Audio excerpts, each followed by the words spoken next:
I know you've heard that saying before, there are no L's, only lessons. And when you step out into the digital world and start to build your digital empire, that will also be true, okay? There are no failures here, okay? Everything is data. Everything is something that can be collected and learned from. Because in this field of digital entrepreneurship, especially social media and showing up online, everything's an experiment. This whole path, this whole journey is an experimental journey. Not every reel is gonna go viral. Not every offer is gonna sell on the first week. However, it doesn't mean you stop and turn around. It doesn't mean you quit. It means you pause, look at the data, look at the gaps, see what needs to be analyzed and what can be fixed, and then you keep going with that data. You learn from that data. You make a new decision on what you're gonna do to pivot so that you can have better data next time. So I had to do this recently when I launched my first digital dynasty Goddess Circle. I wanted it to be, or at least I had a thought of it being, an online community.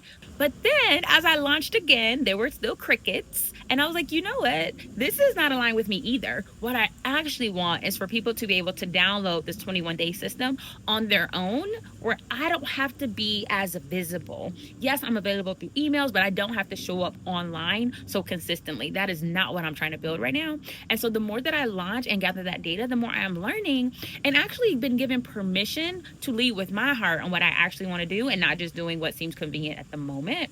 So how will you use the data once you launch? Because you're going to launch and it's time. Okay. If you are ready to go ahead and launch that first product, I will be here to walk you through the steps because I'm available. And I have a 7-day digital product that will walk you step by step through how to do that.